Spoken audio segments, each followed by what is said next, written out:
Okay, I was just going to outline a few of the things that we tried during the program. We had a variety of different things going on.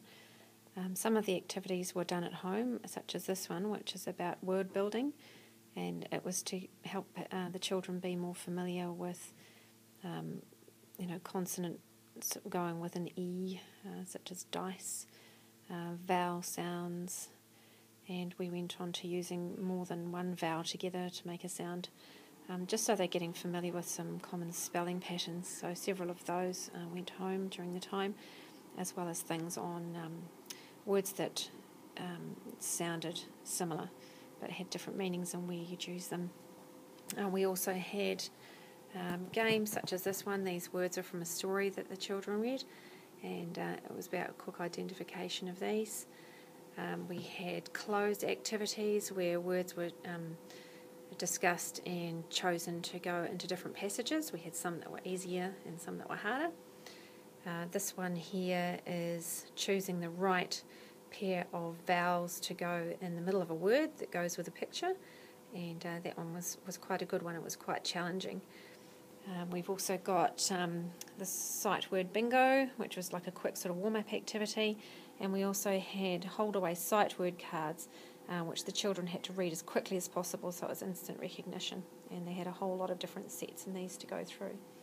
For comprehension, we worked on sketch to stretch, so it was visualising what was happening in the story and being able to include as much detail as we could and explaining what we understood to happen in the story afterwards, because comprehending events and scenes in the stories sometimes affects their results with their reading tests and probe and so forth.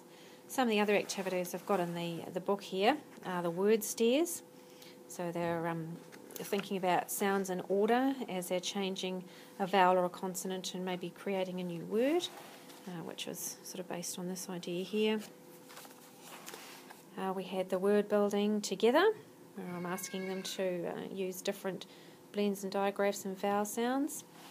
This once again is a little bit of our home learning. And our bingo is just a bit of a record in the book here of the things we did. Here's one of the sketch to stretch ideas. And this is the story with some of the prompt questions that I was trying to get them to think about what they could see and know what was going on in the story. We were choosing beginnings, endings and middles to make words together. We did readers' theatre, which was pretty popular as well. We did a lot of choral reading together.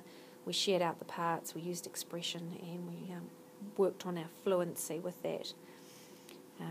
Our sight words were quite fun to practice. And this is one of the ones where we were choosing the vowels to go in the middle.